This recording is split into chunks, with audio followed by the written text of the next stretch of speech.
Because we saw him push Bottas off the track as well. You know, Latifi's one thing, but if you come for Bottas...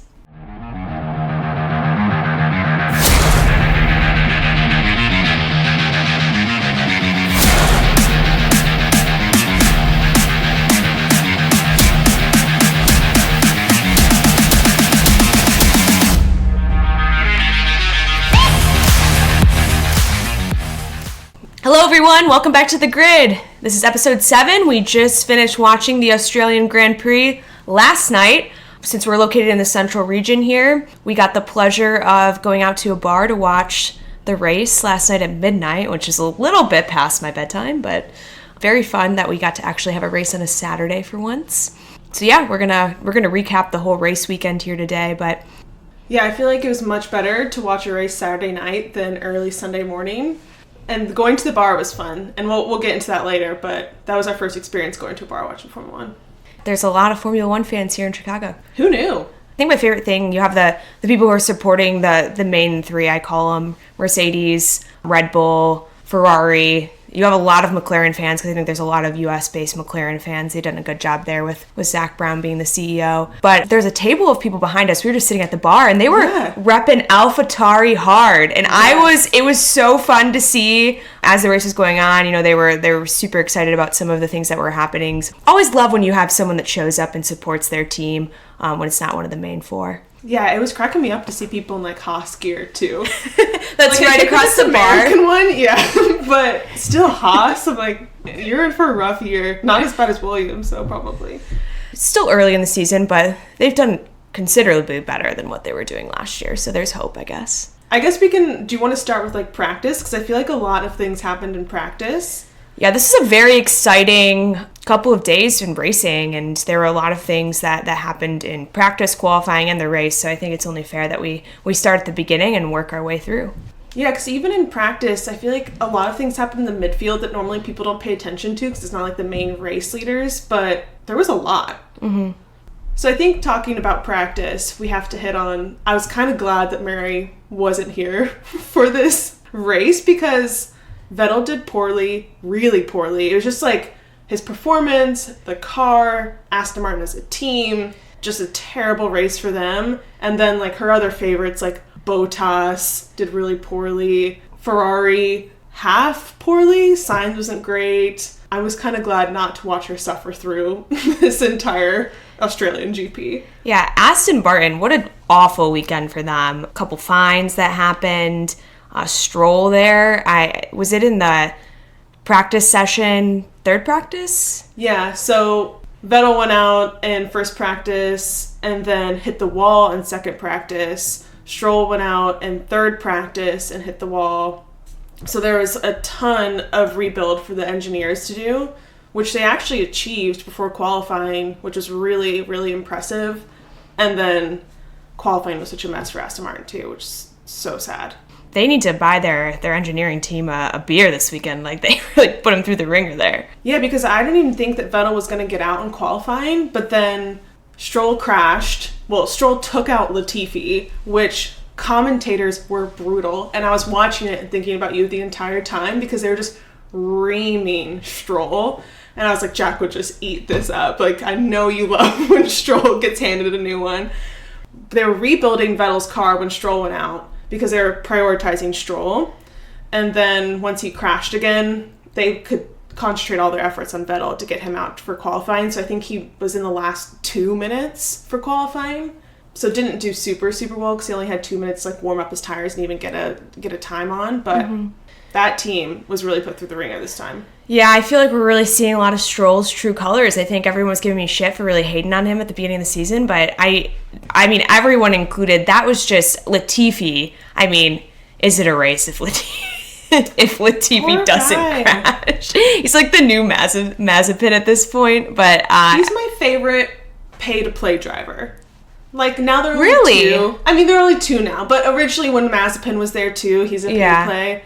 Latifi's my favorite. He's not as, like, obnoxious as Stroll or Mazepin was. I guess it depends on your definition of pay-to-play. if your dad owns a portion of the company and that's why you're driving, I think that's pay to play. Oh, gotcha. So it would be Stroll, Latifi. Those would be the two. No, yeah. Okay, that makes sense. Yeah, I would definitely put Latifi above Stroll. But yeah, I think it was like Latifi was just saying, hey, like he didn't even look in his, it was very apparent, like Stroll just like never look, apparently is known for never looking in his mirrors and just swiped. And especially after the last race that Latifi's had, it kind of heartbreaking that he, you know, put his team to work there to rebuild the car. I mean, at least it wasn't in the race and he actually was able to. What did he qualify? Or what did he end up finishing? I know towards the back of the grid, but Latifi was 16th. Okay. In the actual race, and he qualified 18th. But Lance was a DNF for qualifying. Gotcha. But yes, I mean, the only reason why he didn't start back at the grid was because of Albon. Right, because that was another... I didn't realize that. Maybe I just wasn't paying close enough attention to the people in the back of the grid during the last race. But he ended up getting a 3-place grid penalty for, coincidentally, a crash with Stroll, or an incident. And he wasn't able to serve it because he was one of the DNFs for Saudi Arabia. And now had to actually pay the price for this race. But ended up recovering really well in the actual race. Yeah, he did phenomenal, and I think we'll kind of speak to that when we go over the race portion. But one thing to call out here was, I know Mary thinks it's cute, like Vettel's relationship with Schumacher and how he like mentors Mick, and so I guess there was a moment where Mick went and checked on Vettel during, was it practice or qualifying? I think it was practice when Vettel crashed and hit the wall. What a heartwarming moment there. Obviously, like they have a great relationship, so it goes to show like a lot of these drivers are really good friends, and like some of the older drivers are really important mentors to some of the younger ones. So it's cute to see him kind of repaying the favor there. Another moment I thought Mary would appreciate on this one was Bottas. Although like she would be kind of sad about this one because Bottas didn't make Q3 for the first time since 2016, which is unbelievable, and I know that's super, super disappointing, but what a long streak for Bottas to even have. Yeah, I think we've always been super supportive of Bottas on this podcast. I think this weekend was some tough luck for him, and the race didn't boat as well as I think we all would have hoped. I mean, Bottas is on my fantasy team, so I would have. I haven't even looked at how many points I'm hurting a little bit this race with, because I have him and Magnussen. Yeah, I have him and Magnussen and Verstappen. So my fantasy hurt this race. Would you say you were crying in the club, Catherine? I mean, almost. I had to I kind of looked over at you there, and you were just not doing well there for a hot second. I know. I guess we can go into the actual race, because this is the first time we watched a race in public. I guess we've always just watched it in one of our living rooms. Yeah. We've watched it with other people before, but this was a full bar, packed, only standing room. It was super, super fun, a good atmosphere, but it was difficult. People were booing other drivers, and I found myself getting almost defensive. I think I finally understood why people scream at TVs during sports. I've never been one of those people before, and obviously not super sporty. This is my main sport, But I think I get it now. Yeah, there was a lot of high energy there. A lot of Max haters. I think the bar collectively cheered when Max, when they flipped over and saw that he was pulling off the track, and it looked like you could see him dropping, obviously, on the side of the screen in the places, and then when they finally put the camera over, collective cheers from the bar. So I'm sure understandable why you were a little defensive there. Oh, I mean, I was ready to fight. Oh my goodness.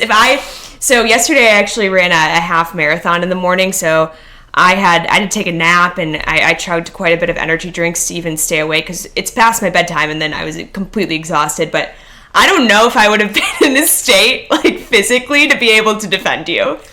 I mean, I'll never be that passionate about sports to actually, you know how soccer players, at soccer games, people actually fight other people. Mm-hmm. I don't think I'll ever get to that level. but I was like visibly irritated. So I'm turning a new page in this book of like actually being pretty passionate about sports. This is how I feel a lot about when I feel surrounded as a Michigan State fan, like especially if I'm around a lot of U of M fans and stuff. So I'm glad that now like you can relate a little bit more to like.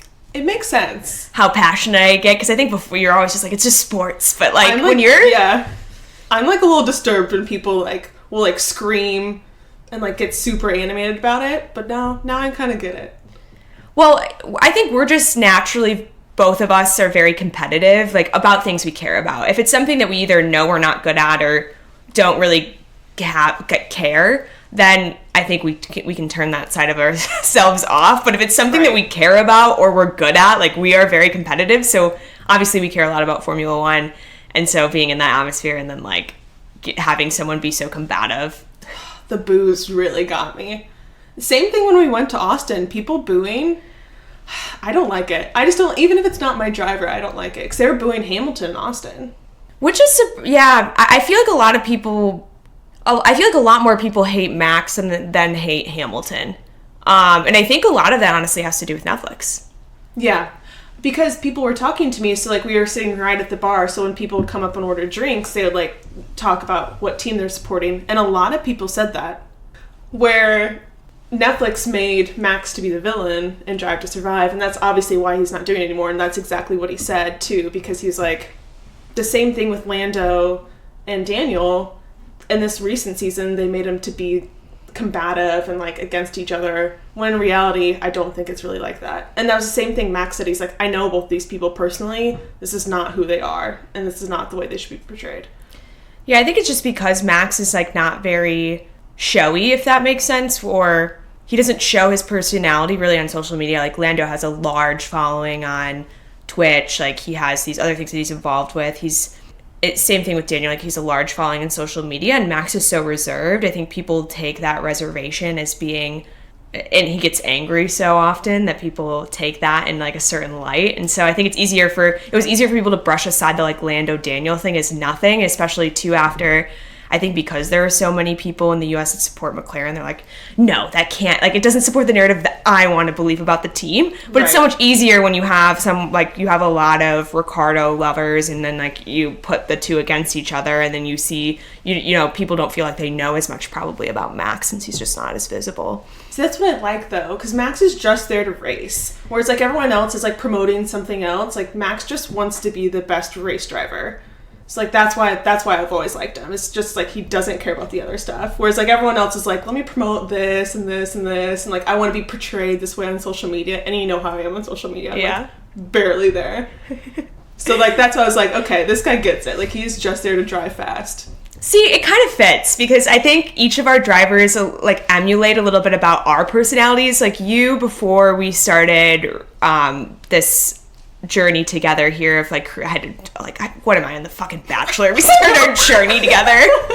It's about the journey, not the destination. Please don't cut that. I love that.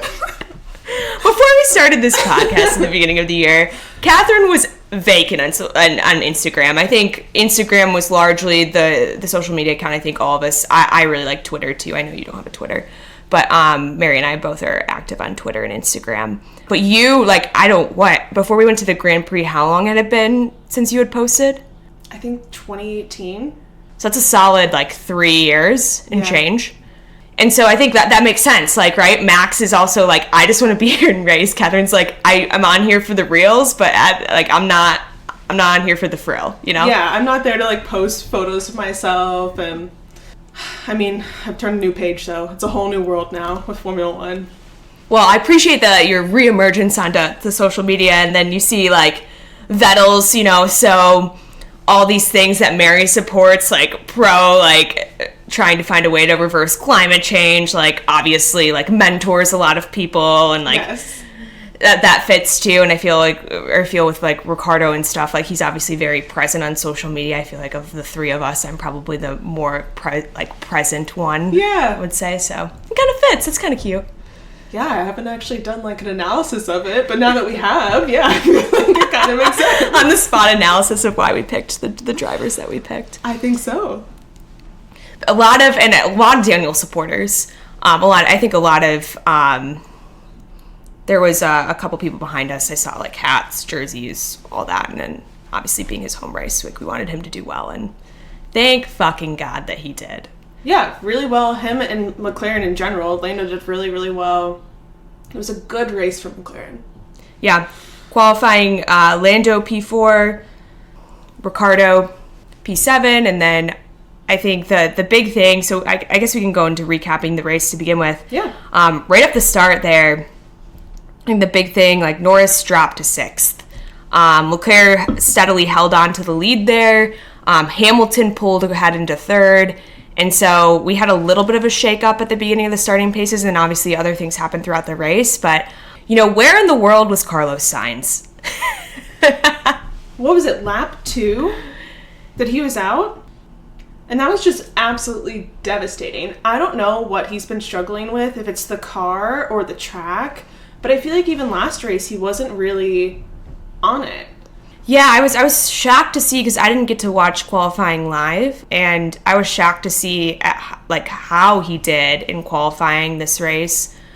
And so that already going into the race day doesn't bode well. So I have to think something probably with the car. I haven't heard much. Yeah, and I think qualifying was just messy because of all the safety cars that went out. So I know some people didn't get their flying laps in that they should have.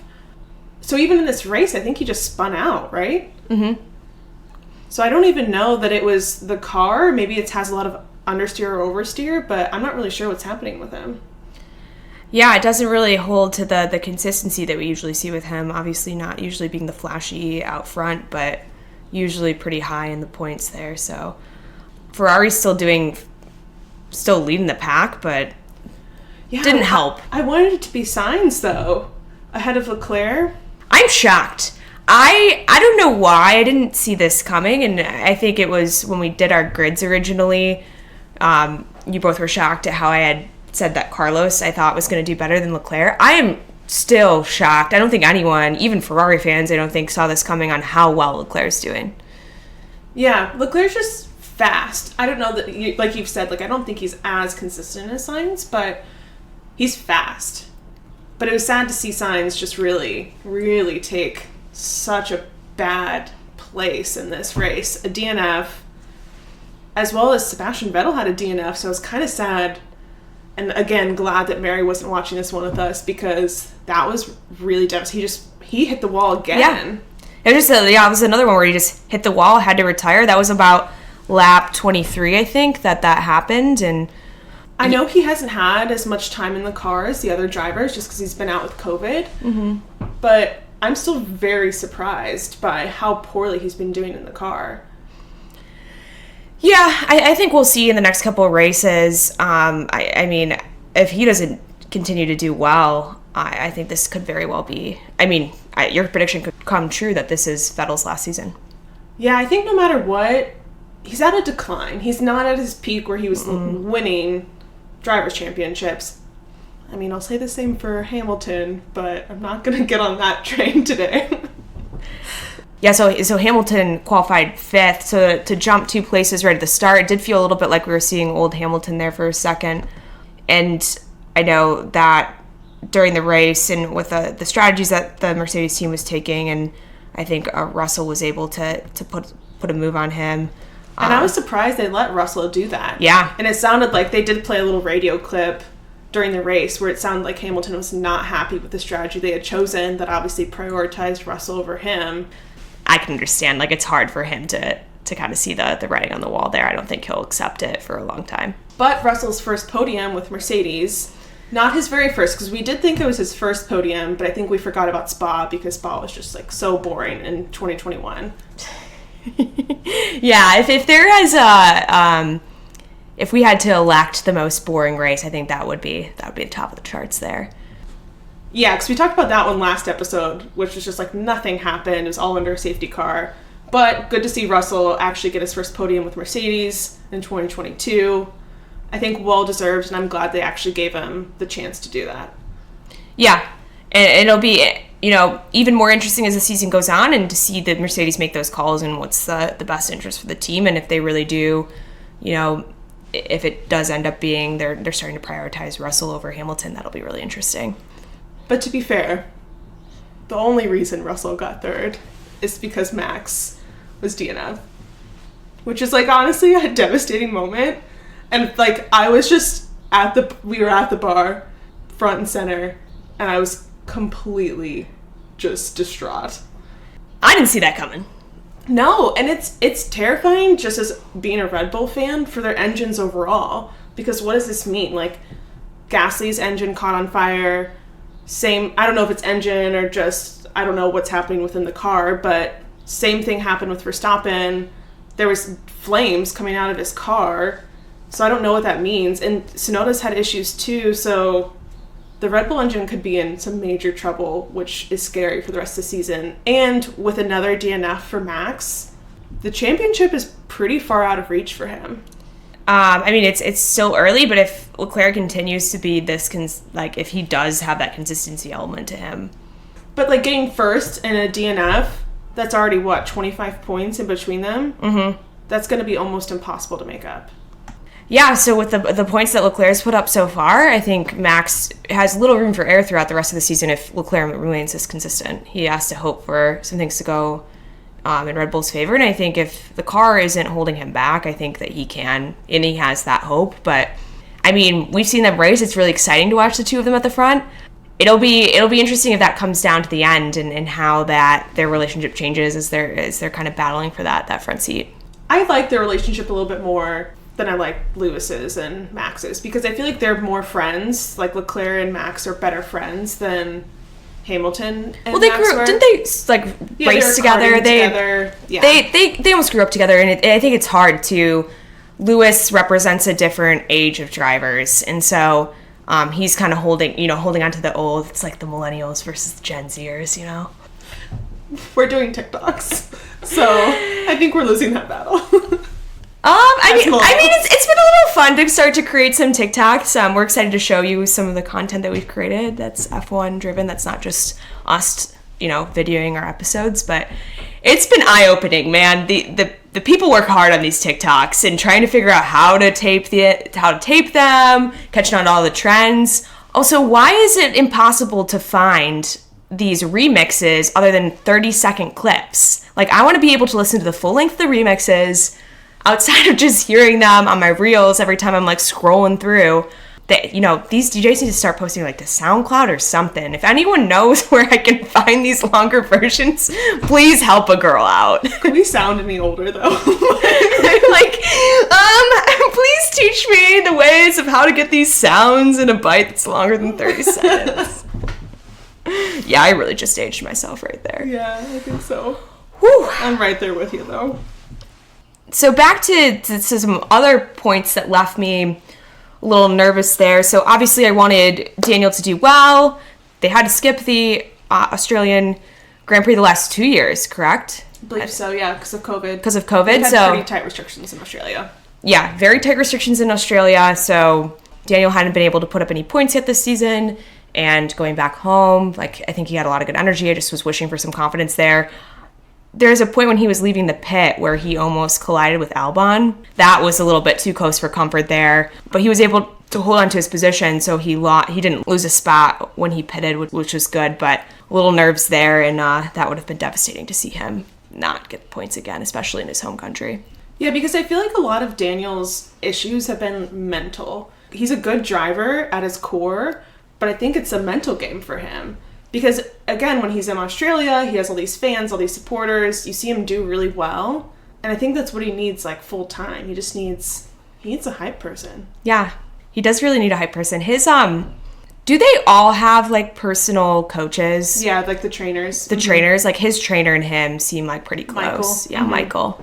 But, yeah, I think I'm hoping that this gave him an extra boost of confidence, getting into the points there. Right neck and neck with Norris, so still pretty competitive with his teammate. Hopefully this is the confidence that he needs to continue in the rest of the season to just continue to put up points. And to see McLaren do well, I think that has to give you confidence. Yes. And it's a good reminder that this is a marathon, not a sprint. And so it's easy to get in your head after 2 races, and it's anyone's game still. It's very early in the season. Who knows? I think we're going to continue to see surprises at every race, and we're not going to be able to predict everything right now. Right, and I think a lot of the cars are still going through a lot of changes because we're seeing a lot of is it porpoising? I don't know if I'm saying that correctly. With the Ferrari car. I'm the wrong person to ask there. It looks so uncomfortable to be driving these cars this year. And some teams really have it down, but then some just really don't. So I think that they're changing the cars almost every race to get some of these issues under control. And I think that's where we've seen the McLaren improvement. Having that week off, they really got to improve their car and came back for a good race this season. I think even before Max was out, we got to see an opportunity where Max almost passed Leclerc, and an excellent defending from Leclerc there for a pace a little bit there, but it really felt like for the majority of the time, like Red Bull was just not on pace with Ferrari. I know, and I hate to be a downer on my own team, but the pace is off. He could not catch up with Leclerc. When he was P2 for the longest time, and I think 7 seconds behind Leclerc for a lot of the race. So it's not boding well for Red Bull at all. I'm a little nervous. Don't forget about Checo. Checo did amazing. He overtook Hamilton at the very beginning, overtook Russell. Some really good moves by Checo. Pulled out P2. It keeps Red Bull in the Constructors' Championship, which is really important because now I think they're still up there with Ferrari, and I think Mercedes probably has even more points, but still keeps them up there, which is important. Yeah, he was really the hero of this race for Red Bull. And a lot of Checo fans at the bar last night, too, which was... I mean, I still have a soft spot for Checo. I almost think Checo fans are the best fans. Oh, they really are. I've never met a Checo fan that, like, I was irritated by. Yeah, because we were sitting next to Checo fans during our Austin GP. They were the best. I mean... Oh, yeah. Full decked out, head to toe in Checo gear, fully supporting Red Bull. And they were just so excited to be there, so excited to support their driver. I even get irritated sometimes with other Daniel fans. Like, there was one guy at the bar who was really pissing me off because he just kept... It was like the guys, like, adjacent to us. They were, like, yelling about, like, every time, like, something would... It was, like people were pitting. Yeah. It wasn't even related to Daniel at all, and they would be yelling. Okay, you guys are annoying. Yeah. But Checo fans, you know, they're usually good people. Absolutely. So yeah, I think the outcome of the race ended up being good for Red Bull and for Ferrari. Had really high highs and then obviously really low lows with 2 DNFs for both Red Bull and 1 for Ferrari. But we saw a lot of people struggle with this new Australian track. I think they made a lot of changes over the past 2 years to the track, and we saw a lot of people going off, and we saw a lot of aggressive driving. I wouldn't give Stroll enough credit to do aggressive driving. Probably didn't check his mirror. Yeah. Because we saw him push Bottas off the track as well. You know, Latifi's one thing, but if you come for Bottas, you know, he's just stacking up beef that I got with him here. I think Bottas might be Gal favorite. I think collectively we have the same enthusiasm supporting Bottas. I think we respect other drivers, but in terms of likability or like the amount that each of us like him, I think, yeah, he is the one that we agree on the most. Yeah.